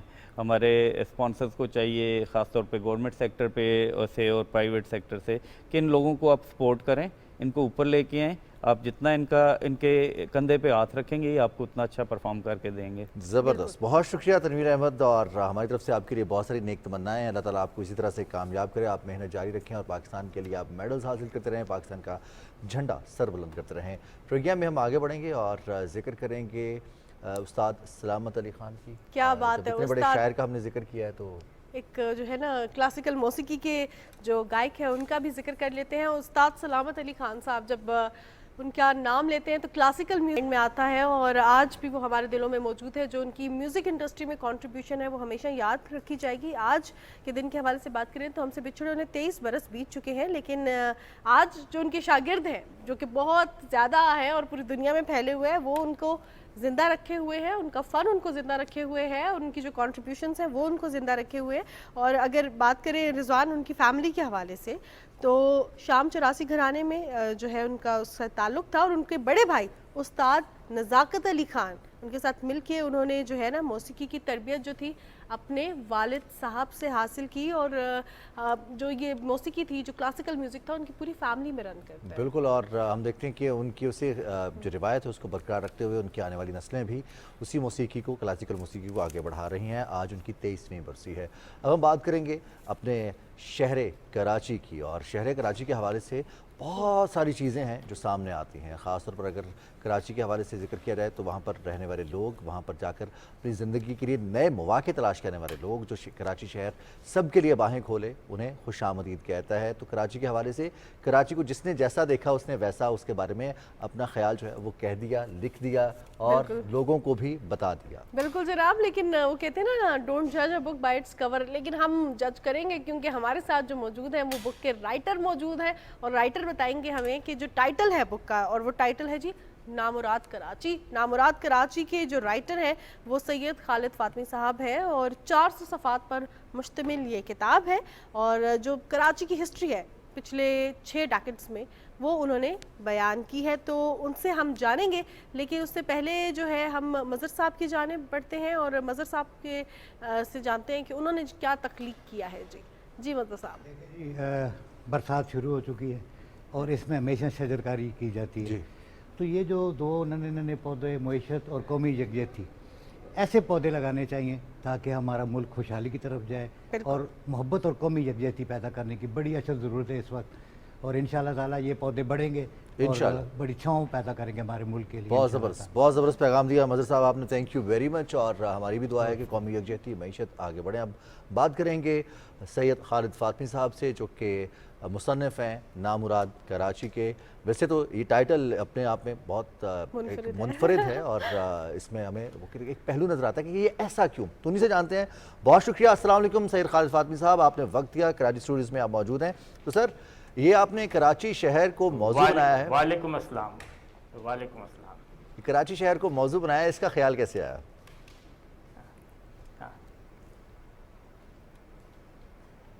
देखिए, ये ख्याल तो मेरा ख्याल है, अब मैं उम्र के उस हिस्से में हूँ जहाँ मैं कह सकता हूँ कि तवील अरसे से ये जहन में था।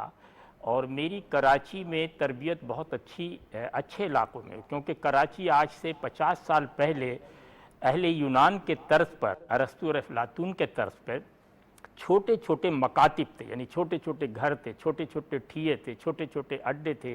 सलीम अहमद मरहूम, प्रोफेसर करार मरहूम, शकील समरूवी और सैयद मोहम्मद तकी, ये सारे वो ठिये थे, ये सारे वो अड्डे थे, ये सारे वो अदबी घराने थे जहाँ से तरबियत होती थी, जिसमें सबसे अहम रोल ये होता था कि हम सुनेंगे और जवाब देंगे, सुनने की भी सलाहियत पैदा करेंगे और जवाब देने की भी सलाहियत पैदा करें, जो अब आहिस्ता आहिस्ता हम देखते हैं कि मुआशरे में नहीं। फिर दूसरा अहम कराची का ये था कि जो शख्स कराची के स्टेशन पे उतर जाता था वो अगले दिन कराची का हिस्सा बन जाता था, बिला सोचे समझे कि वो कहाँ से है, किस शहर से, किस सूबे से। ये खूबी शहर की अजीब व गरीब है, वो भी अब कम होती जा रही लेकिन है। तीसरी अहम बात ये थी कि इस शहर में 42-45 कैफ़ेज़ थे डाउन टाउन में, या आप कहें सदर के इलाके में, जो मुख्तलिफ मकातिब फ़िक्र के, मुख्तलिफ शोबे ज़िंदगी के लोगों की बैठक थी। यहाँ आपको जर्नलिस्ट भी नज़र आते थे, राइटर भी नज़र आते थे, शायर भी नज़र आते थे। लाहौर, पिंडी, इस्लामाबाद तो ज़माने कम था, जो शोरा और उदबा आते थे वो सीधे बस से उतर के इन कैफ़ेज़ में आ जाते थे, जिसमें कैफेटेरिया, कैफ़े जवाद, बुमान बदान, पर्शियन, कैवेलिटी बेशुमार थे।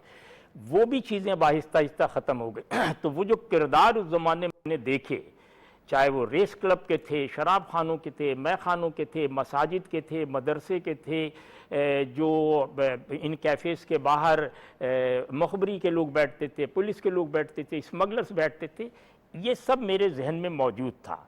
हमारे उस्ताद ने शकील आदिलज़ादा साहब, जो सबरंग के हवाले से पूरे ऑलमोस्ट पूरे सब कॉन्टिनेंट में जाने जाते हैं, उनसे मैंने डिस्कस किया।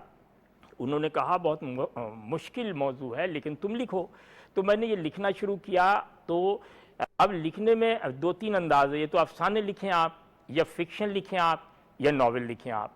मैं तीनों नहीं लिखना चाहता था, क्योंकि इस पे जब भी हम लिखते हैं तो बाहर की दुनिया के, ख़ास तौर पे मगरिब के असरात बहुत ज़्यादा हम पे यानी असरात डाल देते हैं। उसकी मिसाल अगर मैं देना नहीं चाहता यहाँ, हमारी पूरे उर्दू फिक्शन पे अहले मगरिब, अहले रूस, अहले फ्रांस का बहुत बड़ा रोल है, जो अच्छी बात है। 19वीं-20वीं सदी में उसकी ज़रूरत थी। लेकिन ओरिजिनल राइटिंग, जैसे उदास नस्लें, आग का दरिया, खुदा की बस्ती, जो ये वो नावल थे जिन्होंने मुझे इंस्पायर किया कि आप अपने माहौल और अपने हालात के बारे में लिखें। तो जब मैंने लिखना शुरू किया तो बिला सोचे हुए, या आप यकीन करें किसी प्लानिंग के बगैर, किसी तरह के बगैर, एक्सटेम्पोर मैंने सिर्फ ये किया कि उन तमाम चीज़ों को कैनवस में मुक़य्यद कर दिया, महफूज कर दिया या महदूद कर दिया, जो मैंने अपनी नौजवानी 15 से, क्योंकि मैं बंगाल से आया था 15-16 साल की उम्र में जब मैट्रिक करके, तो पहली बार सैयद मोहम्मद तकी के घर पहुंचा और वहां से मेरी सोहबत शुरू हुई। जौनेलिया साहब मेरे उस्ताद थे, शकील साहब थे, और 17 बरस की उम्र से मैंने जंग में और हुर्रियत में बड़े लोगों के साथ लिखना शुरू किया। फिर मैं 8 में चला गया, फिर अमेरिका, एक लंबी दास्तान। जब अभी वापस आया तो उन्होंने कहा भाई तुम्हारे पास बेशुमार याददाश्त हैं, बेशुमार चीज़ें। तो ये इस किताब की खूबी ये है कि ये बड़ा वेरी डिफ़िकल्ट टू डिफ़ाइन कि ये फ़िक्शन है, नावल है, अफसाना है या क्या है। बकौल मौजूद शकील आदिलज़ादा जो हमारे उस्ताद, उनका ये कहना है कि इसके लिए बेहतरीन लफ्ज़ है खाका निगारी। इस किताब में बहुत सारे लोग, और ये भी मैं बता दूं आपको, तमाम लोगों को बताना चाहता हूं यहाँ से कि बेशुमार शोरा और अदबा پیدا ہوتے ہیں, لکھتے ہیں اور مر جاتے ہیں, کیونکہ لکھنے کے بعد اسے عوام تک پہنچانے کی صلاحیت نہیں ہوتی ہے, وسائل نہیں ہوتے ہیں, حالات نہیں ہوتے ہیں. کم و بیش تقریباً تمام لوگ, یعنی پنجاب میں ایسے ذہین شعراء, سندھ میں ایسے ذہین فکشن رائٹر برباد ہو گئے, چلے گئے, کیونکہ کوئی چھاپنے والا نہیں. اس سلسلے میں جب ہم نے پروگرام بنایا تو سب سے پہلے ہماری بیوی جو بہت اچھی آرٹسٹ ہے, انٹرنیشنل لیول کی آرٹسٹ ہے, اس نے اس کا ٹائٹل بنانے کا ذمہ لیا. اس کے بعد ہمارے ساتھ ایک بچی کام کرتی ہے رمشا خان, اس نے کہا کہ سر آپ بے فکر رہیے, میں ایک پیسہ چارج نہیں کروں گی, ٹوٹل کمپوزنگ اس نے کمپوز کیا. پھر اس کے ساتھ شکیل بھائی نے تصحیح کی, پھر اس کے ساتھ بے شمار لوگ جڑے ہوئے ہیں. یعنی آپ یقین کریں اس کتاب کی پبلشنگ کے بعد اتنے نام ہیں, میں ذیشان جعفری ہیں, عمران نیازی اٹلانٹا میں بیٹھے ہوئے ہیں, نعیم نواز سندھ خیرپور میں ٹیلو میں بیٹھے, یہ سب نے کہا کہ سر آپ فکر نہیں کریں, آپ صرف لکھ کے میٹر دے دیں, باقی ہمارا کام ہے. یہاں سے لے کے تقریب رونمائی تک, اور میں نے اپنی تقریر میں رونمائی میں یہ کہا, بلکہ میری آواز بھر آ گئی کہ آج مجھے یقین آیا کہ میں نے زندگی میں کچھ نہیں کمایا سوائے دوستوں کے. یہی میری اس میں بھی تمام کردار ہیں وہ میرے سینئرز ہی ہیں, جونیئر تو نہیں ہو سکتے, کیونکہ سب جس زمانے میں 20-22 سال کا تھا وہ سب 60, 70, 75 کے تھے.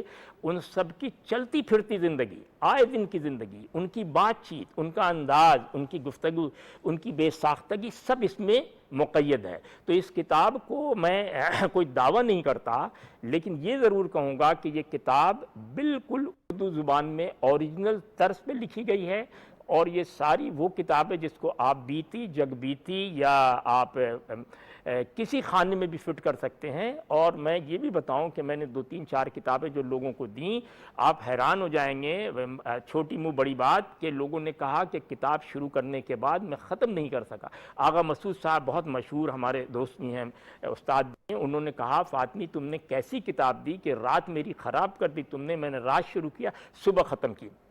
امریکہ سے کئی دوستوں نے فون کیا, میرے پاس بے شمار, لیکن ظاہر ہے بالکل میں نیا, اس میں پہلی کتاب ہے میری, تو ظاہر ہے میرے پاس کوئی پبلشر بڑا نہیں ہے, کوئی ایسے ڈسٹریبیوشن نہیں کر پا رہا ہوں میں اس کی. لیکن مجھے یقین ہے کہ اس کتاب میں کراچی کے حوالے سے جو بہت کم لوگ یہ تو لکھنے سے کتراتے ہیں, اس میں بے شمار بڑے لوگوں کو بھی ذکر ہے, یعنی چھوٹے بڑے تمام لوگوں کے ذکر ہیں, جو پڑھیں گے تو اندازہ ہوگا. اس میں نائٹ کلبز کے بھی ذکر ہیں, میخانوں کے بھی ذکر ہیں, کیونکہ اس زمانے ہوتے تھے, یہ ریس کلب کے بھی ذکر ہیں, اس زمانے ہوتے. یہ فیکٹس آف دا لائف ہے, یعنی اس میں ڈی آئی جی غفار صاحب کے بھی ذکر ہے, یعنی سارے زندہ کردار ہیں. اس میں ایک کردار بھی ایسا نہیں جو فیک ہے, جس کے بارے میں نہیں جانتا تھا. یہ بہت سے لوگوں نے اس کتاب کے بعد مجھے کال کیا, جیو کے عارف الحق عارف ہیں جو بہت سینئر تھے, چلے گئے امریکہ, انہوں نے کال کیا کہ فاطمی کاش تم میرا بھی ذکر کرتے اس میں. میں نے کہا آپ میرے اس کینوس پہ نہیں تھے جس زمانے کی یہ کتاب میں نے لکھی, اب اگر لکھوں گا تو اس میں آپ آ جائیں گے. بے شمار لوگوں نے, آپ یقین کریں کہ مجھ سے باقاعدہ پوچھا کہ بھائی اس میں میرا ذکر نہیں ہے. میں نے کہا اس میں صرف انہی لوگوں کا ذکر ہے جن کے ساتھ میں نے وقت گزارا, برتا, دیکھا, آزمایا, اور بے شمار محسن دوستوں کے واقعات ہیں, بے شمار ایسے دوستوں کے جن کو لوگ شہر جانتا ہے لیکن اس حوالے سے نہیں جانتا جس حوالے سے. تو یہ آپ سمجھ لیں کہ خاکہ نگاری کی ایک کتاب ہے, اور اس میں کراچی کے 70, 80 اور 90 کی دہائی کا پورا کلچر. آپ یقین کریں کہ میں جب کالج جاتا تھا تو ہمیں یہی نہیں پتا ہوتا تھا کہ ہمارا دوست ابھی بھی بہت ملٹی بیلینئر سردار اشرف کشمیری, ہمیں زندگی بھر نہیں پتا چلا, کیونکہ ہم نے کبھی یہ زندگی میں سوچا ہی نہیں تھا کراچی میں. ہم صرف یہ کہتے تھے کہ کراچی ایک شہر ہے, کیسموپولیٹن ہے, عروس البلاد ہے, اور یہاں جو آیا وہ کراچی کا ہے. یہ ہمارا تصور تھا, اور آج بھی یہی تصور ہے کہ یہ وہ شہر ہے جو پورے پاکستان سے لوگوں کو اپنے اندر ضم کر لیتا ہے, اور اس کی صلاحیت یہ ہے کہ یہ شہر انہیں اتنا مگن کر دیتا ہے, اتنا مست کر دیتا ہے, کہ وہ پھر اپنی زندگی میں یہاں سے کہیں جانا نہیں چاہتے. یہی شہر کی بڑائی, اور اس کتاب کی صرف اگر خوبی کوئی آپ سمجھ سکتی ہیں تو اس میں یہی خوبی ہے. صحیح, بہت شکریہ سید خالد فاطمی صاحب, آپ کے قیمتی وقت کا. نامراد کراچی کے حوالے سے وہ ہمیں آگاہ کر تھے, اور اپنی ایک بات میں کراچی کے بارے سے کہہ دوں نا کہ کراچی کے جو ٹائٹل ہے, اس کا سر ورک پڑا یا پھر اس کا پیش لفظ پڑا, تو کراچی خود تو نامراد ہے, لیکن کراچی میں آنے والے تمام لوگوں کی مرادیں یہ پوری کرتا ہے. کوئی نوکری کے لیے آیا ہے, کوئی کاروبار کے لیے آیا ہے, کوئی تعلیم کے لیے آیا ہے, کسی کے لیے بھی ہے تو اس کی مرادیں پوری کرتا ہے. پروگرام کا سلسلہ ہم آگے بھی بڑھائیں گے, لیکن ایک بریک کے بعد.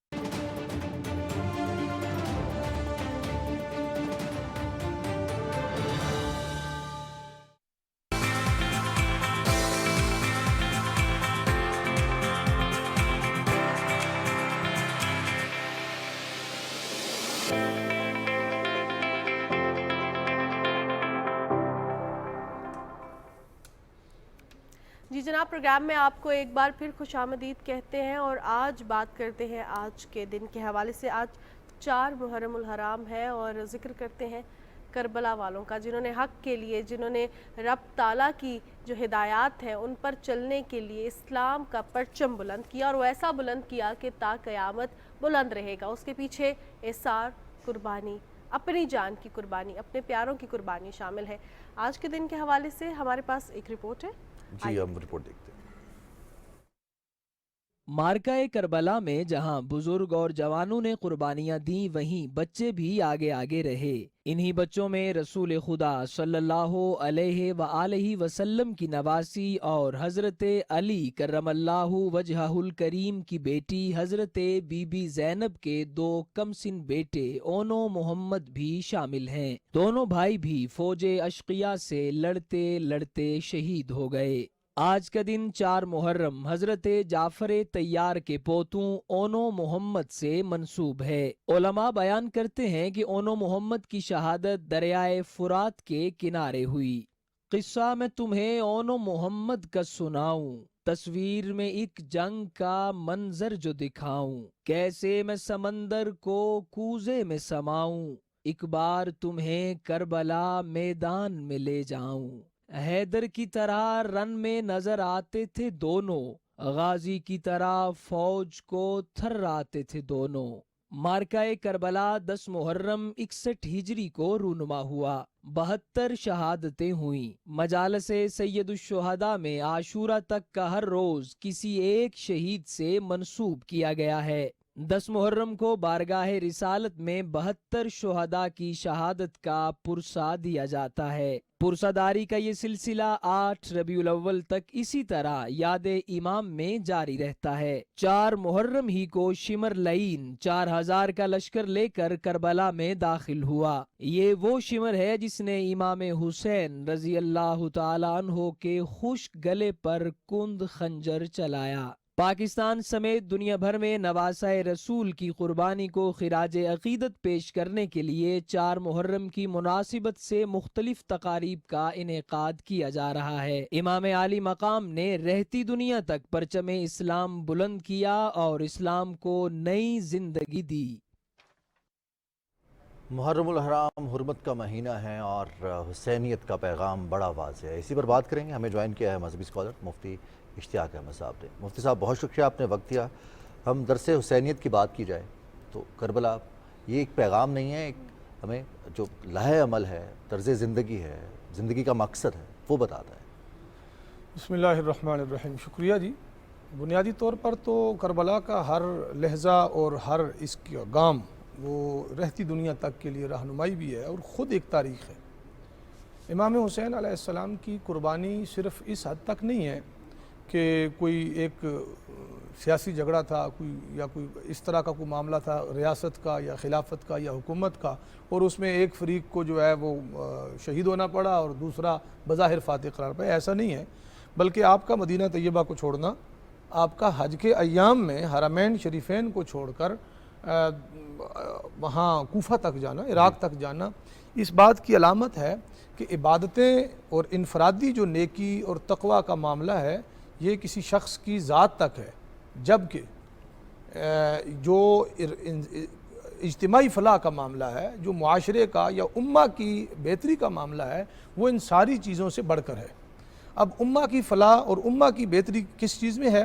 क्योंकि उस वक्त रियासत अपना जो एक तशख़्ख़ुस है, इस्लामी तशख़्ख़ुस, वो खो चुकी थी और हुक्मरान वक्त मुसलसल इस चीज़ की तरफ जा रहा था कि नबी अलैहिस्सलाम की तालीमात और आपकी दी हुई शरीयत से वो काफ़ी बड़ी हद तक बल्कि मुकम्मल तौर पर डाइवर्ट कर चुके थे। उनको इस चीज़ का इदराक नहीं रहा था कि इस्लामी रियासत और इस्लामी हुकूमत किन उसूलों पर कायम होती है। जुल्म का दौर था, नाइंसाफ़ी थी, मेरिट की पामाली थी। इन सारी चीज़ों को तहफ़्फ़ुज़ देने के लिए और इस्लामी रियासत की बहाली और मुहम्मदी सियासत की बहाली के लिए इमाम हुसैन ने मैदान अमल में कदम रखा। उनकी अपनी ज़ात के लिए कुछ नहीं था। अगर अपनी ज़ात के लिए होता तो उन्हें मदीने की गवर्नरी घर बैठे बिठाए उन्हें ऑफ़र की गई थी, यानी ख़ुद पर दूसरों को तरजीह देना और अपने ज़ाती मफादात पर मुजतमा और सोसाइटी के मफादात को तरजीह देना। इमाम हुसैन का पहला दर्स यहाँ से शुरू होता है। ذاتی عبادات اور تقوی اور نیکیاں اکٹھی کرنا بڑی اچھی چیز ہے، لیکن جب معاملہ امت کا ہو، جب معاملہ سوسائٹی کا ہو، جب معاملہ کسی کولیکٹیو کاز کا ہو، تو پھر اپنی جنت اور اپنی نیکیوں کو بھی پیچھے رکھ دیں، دوسروں کے مفادات کو اور دوسروں کے تحفظ اور معاشرے کی بہتری کو آپ اس وقت پریفر کریں۔ یہ امام حسین کا یہاں سے درس شروع ہوتا ہے۔ آپ جاتے ہیں کربلا میں، پھر آپ نے دیکھا کہ انہیں کئی قسم کی آفرز مدینے میں بیٹھے ہوئے بھی ہوئیں، اگر وہ عراق بھی جا کر بدی سے کمپرومائز کر لیتے، یزید کی حکومت کو صرف تسلیم کر لیتے، چونکہ وہ سٹیک ہولڈر تھے، امام حسین ایسے صاحب الرائے تھے، جب تک انہوں نے کسی چیز کو تسلیم نہیں کرنا تھا تو امت کے ایک بڑے حصے نے اس چیز کو شک کی نظر سے دیکھنا تھا۔ اب آپ کوفہ والوں کو لے لیں، انہوں نے بزور شمشیر اور آپ یوں سمجھیے کہ طاقت کے بلبوتے پر انہوں نے ابن زیاد نے یا یزید نے کسی حد تک دبا تو لیا، لیکن یہ تحریک رکی تو نہیں۔ پھر کتنے آگے خون ہوتے رہے، کتنے امیر اور کتنے بادشاہ کٹتے رہے، یہ سلسلہ تو پھر کئی دہائیوں تک چلا نا۔ اس لیے وہ چاہتے تھے کہ دیگر چند سٹیک ہولڈرز کے ساتھ ساتھ امام حسین چونکہ رسول اللہ صلی اللہ تعالیٰ علیہ وسلم کے خاندان کے فرد ہیں، رسول اللہ کے شہزادے ہیں، اگر یہ مان لیں گے تو سارا جہان مجھے مان لے گا، میں جیسا کیسا بھی ہوں۔ وہ اپنی اس یعنی قانونی حیثیت کو، جواز کو ثابت کرنے کے لیے امام حسین کو کسی قیمت پر بھی بیعت پر مجبور کرنا چاہتے تھے۔ امام حسین نے اپنی نہ صرف جان دی، 72 طن کی ابھی آپ کی رپورٹ میں بات ہوئی، آپ نے اپنے آوان و انصار، اپنے جوانوں، اپنے بچوں کو قربان کر دیا۔ اس گھرانے کی تقدس مآب بیبیاں، یہ ایک اور درس کربلا جو سیدہ زینب کے ساتھ جڑا ہے، کہ اس گھرانے کی خواتین کے آنچل کو کبھی سورج نے نہیں دیکھا، لیکن یا تو مباہلہ والے روز سیدہ کائنات باہر نکلتی ہیں، یا پھر کربلا سجنے کے وقت اس گھرانے کی تقدس مآب بیبیاں گھر سے باہر جاتی ہیں، سیدہ زینب باہر جاتی ہیں، امام حسین کی شہزادیاں یا آپ کی زوجہ باہر جاتی ہیں۔ تو یہ ساری کی ساری چیزیں یعنی اپنے خانوادہ کی خواتین کا باہر نکلنا، بچوں کا شہید ہونا، جوانوں کا کٹنا اور پورے خاندان نبوت کا گاجر مولی کی طرح کٹ جانا ایک طرف ہے، لیکن بدی کے ساتھ امام حسین نے کمپرومائز نہیں کیا۔ ناانصافی، ظلم اور زیادتی کو کبھی بھی نرم گوشہ اس کے بارے میں نہیں رکھا جا سکتا۔ یہ درس حسینی کا واضح دیکھیں، یہ جو پیغام ہے نا محترم، یہ آپ کے مذہب سے بھی بالا تر ہو کر ہے۔ یعنی ایک مذہب کی بات کریں تو ٹھیک ہے جی، یزید کلمہ گو ہے، کوئی گیو اینڈ ٹیک کر لیتے ہیں، کوئی معاملہ کسی جگہ سلجھا لیتے ہیں، کچھ چیزیں اصلاح کر لیں، نہیں، ظلم کے ساتھ، بدی کے ساتھ، شیطنت کے ساتھ، طاغوت کے ساتھ، تو طغیان کے ساتھ، سرکشی کے ساتھ اور اسلام کے ساتھ غداری جو ہے نا، اس کے ساتھ کیا کہتے ہیں سمجھوتا، کمپرومائز نہیں ہوگا، بلکہ اصولوں پہ سٹینڈ کیا۔ اور اتنا اب اگلی چیز آ جاتی ہے استقامت۔ سٹینڈ تو لیا آپ نے مدینے سے لے کر، مکہ سے لے کر، پھر وہاں کربلا جا کر یہ 8-10 دن پیاس، بھوک، شدتیں برداشت کرنے کے باوجود، لیکن اس کے اوپر استقامت کے ساتھ ڈٹے رہنا اور شکوہ تک زبان پہ نہ لے۔ بزرگ کہتے ہیں الاستقامت فوق الکرامہ، جو استقامت ہوتی ہے نا وہ کسی کرامت کے بھی اوپر غالب اور حاوی ہوتی ہے۔ تو ایسی استقامت امام حسین نے دکھائی کہ استقامت کو بھی ایک نیا عنوان مل گیا۔ خود استقامت اب پہچانی جانے لگی امام حسین کے نام سے۔